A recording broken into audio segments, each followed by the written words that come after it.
semuanya, balik lagi channel aku, Rata Pramesti. Di video kali ini, aku bakal bahas tentang soal TPA dan Bahasa Inggris UMNS 2022 ya. UNES ya, Universitas Negeri Semarang. Karena ntar lagi bakal ujian, oke? Ini tuh part yang keempat. Jadi untuk part 1, 2, 3-nya, kamu cek aja di description box ya. Dan seperti biasa, aku simpan si PDF-nya ini di link PDF. Nanti kamu bisa untuk download dan kerjain dulu sendiri ya untuk melatih kemampuan kamu. Tapi kalau misalnya mau langsung bahas bareng aku juga boleh. Ya udah langsung aja yuk kita bahas. Jadi di UNES ini tuh untuk materinya sendiri tuh ada verbal, penalaran, numerik dan juga bahasa Inggris ya. Jadi kita langsung aja masuk yang pertama tuh adalah verbal. Di sini verbal itu adalah persamaan kata. Oke, laik ya. Laik itu adalah layak. Fantastis. Fantastis itu fantastik gitu kan, luar biasa. Artificial.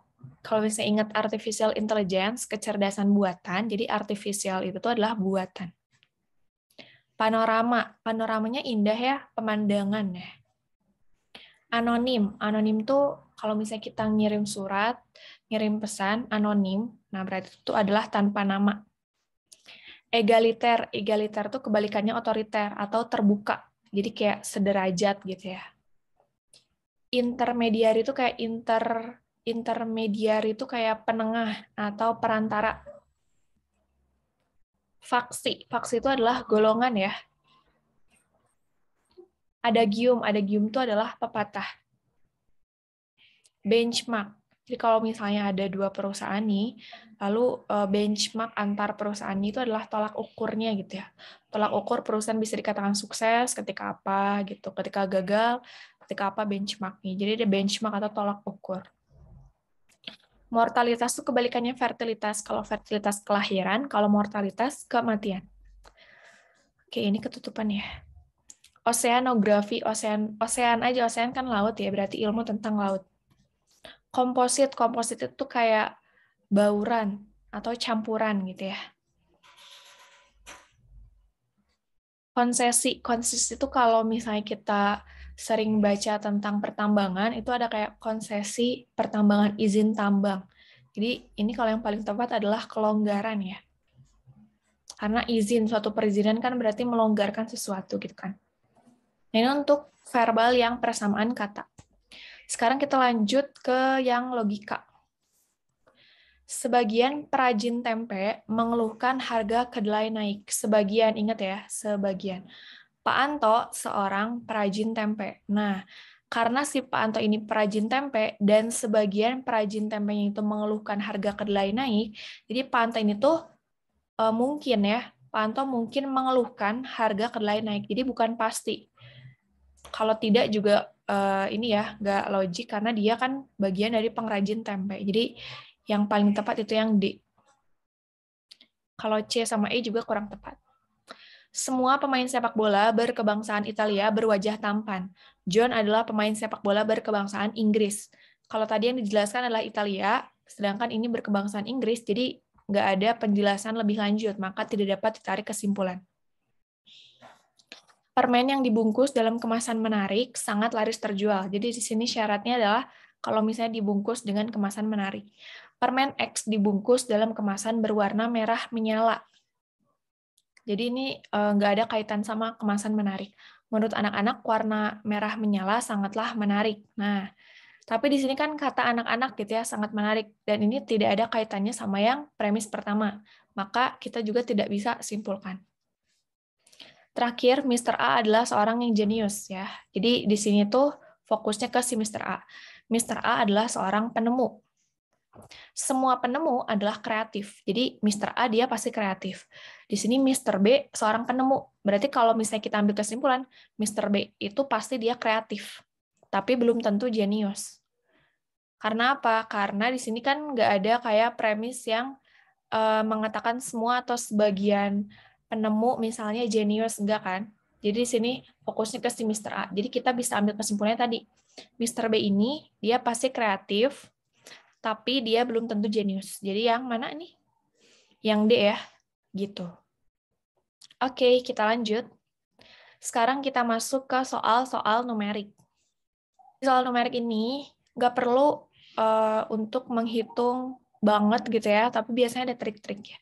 Kita mulai dari yang 8,00 dibagi 0,00. Nah, ingat kalau misalnya ada soal kayak gini, komanya kita ilangin. Jadi kalau di sini di belakang komanya ada berapa? 1, 2, 3, 4. Berarti di sini kita kali sama 10.000 ya.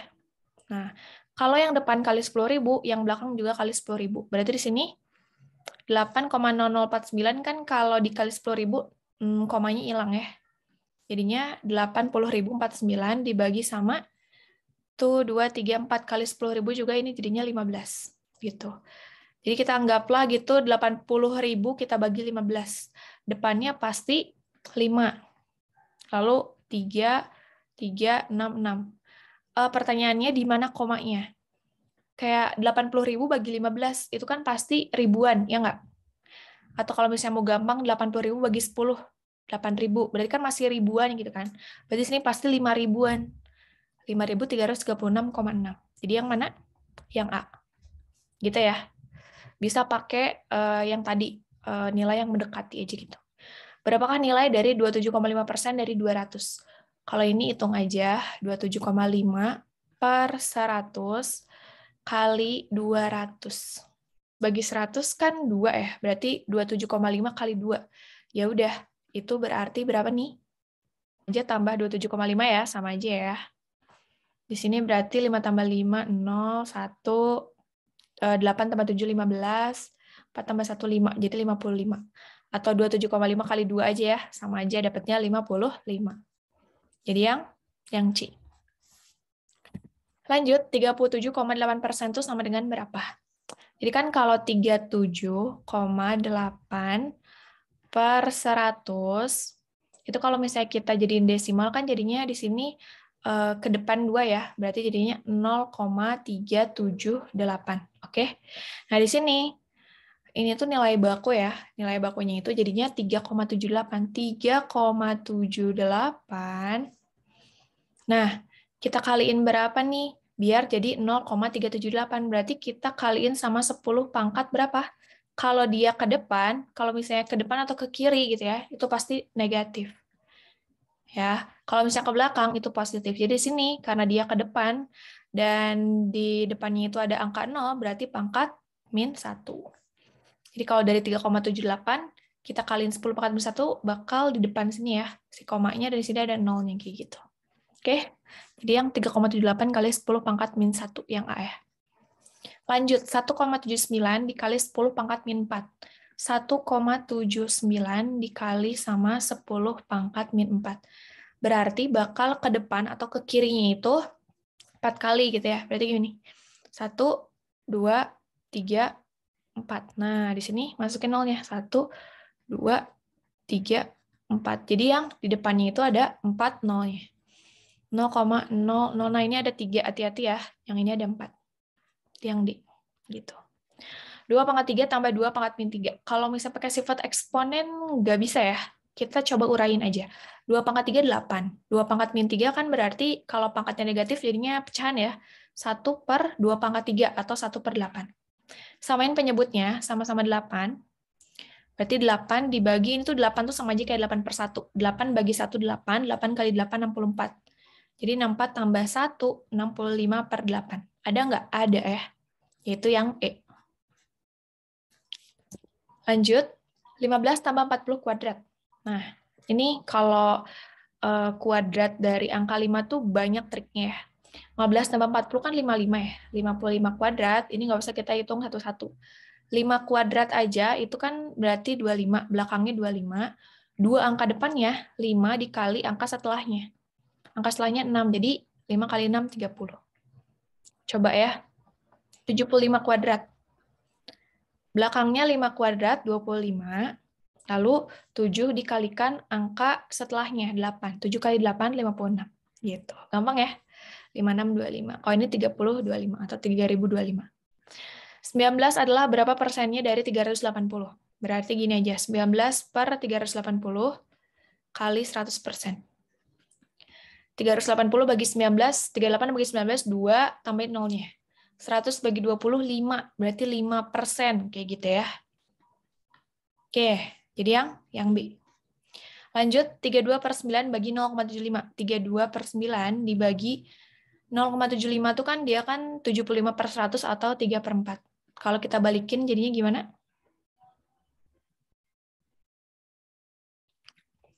Sorry ya, ini tuh pertanyaan ternyata kali. Jadi dikali 3/4 kali 3/4. Jadi di sini 32 kali 3 itu 96. 9 kali 4, 36. Nah, jadi sini sama-sama bagi berapa? Sama-sama bagi 6 aja ya. 96 bagi 6 itu 16. 36 bagi 6 itu 6. Jadi 16/6. Yang D. Lanjut, cari angka ya. Di sini tuh deret. 7, 6, 7, 11, 7. Nah, ini kalau ada angka yang sama, kita perlu curigai gitu ya. Nah, ini tuh berarti dia berpola 7, 7, 7. 8, 8, 8. Nah, kita lihat aja di sini. 6 ke 11 berarti plus 5. 11 ke 16 plus 5 juga, plus 5 juga, plus 5 juga. Berarti sini bakal plus 5 juga.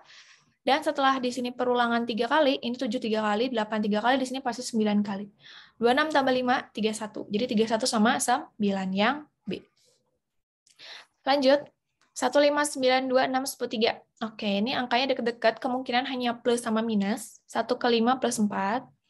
5 ke 9 plus 4. 9 ke 2 min 7. Nah, ini sama juga ya. Plus 4 plus 4 min 7. Berarti plus 4 plus 4 min 7. 3 tambah 4, 7. 7 tambah 4, 11. 11 min 7, 4. Jadi 7, 11, 4. Gitu.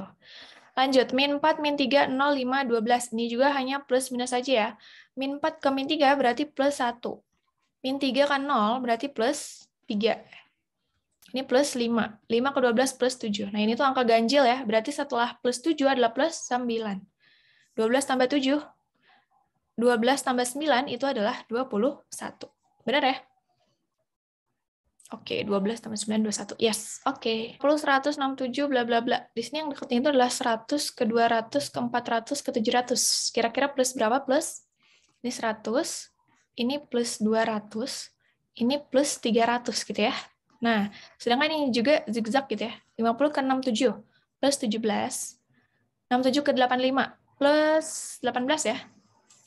85 ke 104 plus 19. Berarti 104 ke selanjutnya plus 20. Jadi 124 yang D. Lanjut. Suatu seri angka 3, 8, 15, 20, 27. Oke, di sini plus 5 plus 7 plus 5 lagi, plus 7 lagi. Berarti perulangan aja, plus 5 plus 7. Plus 5-nya adalah 32, yang E. Lanjut, 44, 34, 15, 43, 33. Nah, ini kan ada yang deket-deketnya itu gini nih. 44, 43, 42. Berarti min 1. 34, 33, 32. Min 1 lagi. 15-nya dia perulangan. Ya. Jadi sini setelah 15 pasti dia setelah sebelum 42 itu adalah 41. Lalu sebelum 32 itu adalah 31. Jadi 41 dan 31 yang B. Seperti itu. Lanjut sekarang yang bahasa Inggris ya, subtes terakhir.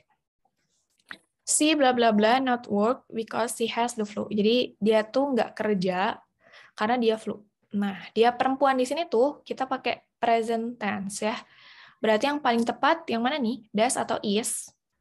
Kemungkinan yang does ya. Jadi she doesn't work because she has the flu gitu. Lalu my sister rides a bike to school. My sister rides a bike to school. Jadi saudara perempuanku itu mengendarai sepeda ke sekolah. Anytime, every day, next week, next time. Karena memang masih saat ini juga menjelaskannya. Dan di sini ada S-nya gitu ya. Ini itu tuh berarti menjelaskan present juga. Itu berarti every day. Setiap hari gitu ya. Lanjut, ini ada teks. Kita lihat aja dulu sih soalnya. Ini indahkan aja ya angkanya ya. Which one creates jellyfish light gitu ya. Jadi siapa sih yang membuat si cahaya jellyfish, cahaya ubur-ubur. Di sini kita boleh baca cepat gitu ya. Tapi kalau misalnya by pertanyaan langsung aja cari nih yang ada kata-kata jellyfish light. Di sini yang kelihatan, nah di sini udah ada light-light nih. Some jellyfish can glow in the darkness by making their own light. Jadi banyak ubur-ubur bisa memberikan cahaya gitu ya dalam kegelapan dengan membuat cahayanya sendiri. Cahayanya dibuat by a chemical reaction. Jadi yang membuat si cahayanya adalah si chemical reaction atau reaksi kimia di dalam tubuh si jellyfish gitu ya. Based on the text, we know that. Nah, di sini kita lihat aja opsinya. They belong to invertebrate animals atau hewan invertebrata. Nah, ini di kalimat kedua udah langsung jelas ya. They are invertebrate animals. Jadi ya udah benar ya, Kak. Yang BCD kalau misalnya kita make sure itu pasti salah. They have heads like other animals. Enggak ya. Jadi dia tuh no backbones, jadi nggak akan punya kepala juga. Their brain helps them find the food. Nah ini but no heads. Ini juga kurang tepat. Dan they cannot live in fresh water. Padahal mereka bisa gitu ya. What is the text above? Nah ini ya udah karena ngejelasin si jellyfish-nya ya udah jellyfish berarti ya. Some jellyfish can glow in the darkness by making their own light. Glow ya, glow in the dark berarti bercahaya. Yang paling tepat yang shine ya. Move itu pindah, produce menghasilkan, appear itu timbul atau muncul. Terakhir, they have nervous system for sensing the world. They-nya itu apa? Biasanya kalau ngelihat kepemilikan atau kata ganti, itu lihat aja di kalimat sebelumnya. Di paragraf 2, berarti sini they have nervous system. Berarti they-nya di sini menjelaskan si subjek di depannya. Subjeknya adalah jellyfish ya, nggak mungkin stomach, nggak mungkin mold. Jadi yang jellyfish. Oke, mungkin ini easy banget ya buat teman-teman, tapi nggak apa-apa, kita kan belajar ya. Lanjut, ada lagi nih. We believe the earth is about, nah ini kan panjang, tapi pertanyaannya itu cuma ditanyain vocabnya, obliterated. Jadi nggak usah dibaca semuanya, kita langsung aja lihat. Dan ini sorry, ini bukan line 8 ya, tapi di 3, 4, 5, di line 5 harusnya. Soalnya di line 8, emang ada ya? Nggak ada ya? Jadi di sini, on Earth, subsequent erosion and crustal motion have obliterated the craters that must have formed during this epoch. Jadi di bumi ini gitu ya, ada erosi subsequent dan pergerakan krustal yang memiliki obliterated the craters. Jadi itu menghancurkan si craters-nya gitu ya, yang must have formed during this epoch. Pokoknya tuh dalam tahapan itu tuh si erosi itu tuh menghancurkan. Nah, jadi yang paling tepat yang mana nih? Erosion enggak ya, karena kan di sini ada kata erosion enggak nih. Evoluted perubahan enggak juga, created diciptakan enggak, perubahan enggak juga. Destroy ya, lebih tepat dihancurkan atau dilenyapkan, destroy. Lanjut, ini teks yang terakhir, kita lihat dulu soalnya. In what course is the passage most probably given? Nah, di sini tuh dijelasin apa? Tentang dosis kemoterapi gitu ya. Jadi dosis kemoterapi ini bisa berbeda-beda. Kalau misalnya dosisnya itu terlalu rendah, itu bakal nggak efektif dalam melawan tumor. Sedangkan kalau misalnya kelebihan dosis juga bakal memberikan efek yaitu intolerable atau tidak dapat ditoleransi bagi si pasien gitu ya. Terus standar metode kemoterapinya pakai BSA. Di sini validitas metodenya itu menggunakan perhitungan keseragaman dosis yang ditanyakan gitu ya. Terus sistematik kemoterapinya dijelasin juga. Lalu hasilnya variabilitas di antara si pasiennya itu banyak pasien yang tidak menerima dosis yang tepat dalam mencapai treatment yang optimal gitu ya. Jadi kayak masih ada pro cons gitu ya di bagian si dosisnya. Jadi makanya di sini ada kata-kata controversy over the use of BSA to calculate kemoterapi dosis to obese patient. Untuk si pasien yang obes gitu ya. Oke, jadi di sini kalau misalnya kita lihat, yang paling tepat itu karena si teksnya itu menjelaskan mengenai kemoterapi dan ini berhubungan sama kesehatan dan lebih khususnya adalah tentang kesehatan medis gitu ya, ilmu medis gitu. Nah, jadi yang paling tepat kesehatan tuh bisa jadi, tapi dia kayak masih luas banget ya, kesehatan apa gitu kan. Nah, itu kan lebih tepat ke medical science. Kalau kemoterapi kan dia tuh pengobatan kanker gitu ya. Nah, jadi ilmu medis yang mengobati si kanker itu ya. Biology, fisik, chemistry ada benernya, kalau fisik enggak ya. Biology sama chemistry ada benernya, tapi masih terlalu luas gitu. What is the closest meaning of the word derive in line 6? Jadi closest meaning itu sinonim ya. Sinonimnya kata derive. Mungkin kalau teman-teman sering baca history kayak gitu, sering menemukan kata derive ya. Jadi this formula was originally derived in 1916 gitu ya. Jadi formula itu secara origin, formula itu kayak secara sah gitu ya, dikembangkan gitu ya, dikembangkan atau adanya itu di tahun 1916 gitu ya, si studinya. Jadi kayak pengembangannya ya, perform pertunjukan enggak juga, develop nih yang paling tepat. Issued, publikasi enggak juga ya, taken place, happen juga enggak. Oke, which of the following is the best title of the passage? Nah, ini coba nih, aku kasih ini ya, soal tantangan ya. Kira-kira yang the best title, aku kasih nomor deh, kalau ini 1, ini 2, ini 3 ya. Nomor 3, yang the best title-nya itu apa? A, B, C, D, atau I. Nanti aku bakal kirim jawabannya di kolom chat. Yang benar aku lopein. Nomor 45 ya. Sorry ya, ini angka-angkanya tuh agak-agak ngaco. Jadi yang penting ngerjain soalnya lah ya. The word arbitrarily in line 29 is closest meaning. Jadi ini juga ya sinonimnya. Perawatnya ke si pasien obesitas untuk si dosis kemonya itu berarti tidak peduli, tidak cerdas, keenly apa ya? Keenly apa nih? Tapi ini careful itu tidak hati-hati. Jadi kalau misalnya di sini arbitral itu artinya adalah semena-mena atau semaunya. Kayak asal-asalan gitu.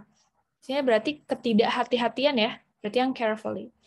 Terakhir, which of the following is not true according to the passage? Jadi yang mana sih yang tidak tepat menurut si teksnya gitu ya. Chemotherapy might be harmful.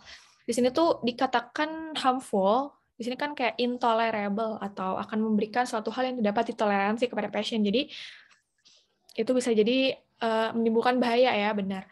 The measurement for giving chemotherapy has been done correctly. Nah, ini belum tentu ambigu karena pengukurannya itu tadi masih kayak ini ya, ada yang arbitrarily atau semaunya, seenaknya gitu kalau misalnya untuk dosis pasien yang obes. Berarti ini yang kurang tepat. Some researcher about chemotherapy, banyak penelitian, benar. Dosisnya itu berbeda satu sama lain, benar. Dan effectiveness chemoterapi bergantung pada calculating dosisnya juga benar ya. Jadi yang kurang tepat yang B. Nah, udah gitu aja dari aku. Semoga UM-UNES-nya berjalan lancar. Jangan lupa untuk follow aku di @ratapramesti di IG. Di TikTok juga aku ada. Thank you for watching. Semoga kamu diberikan yang terbaik ya untuk ujian mandiri dan usaha-usaha lainnya. Kalau misalnya ada saran konten lain, boleh banget kirim di kolom komentar. Thank you and bye.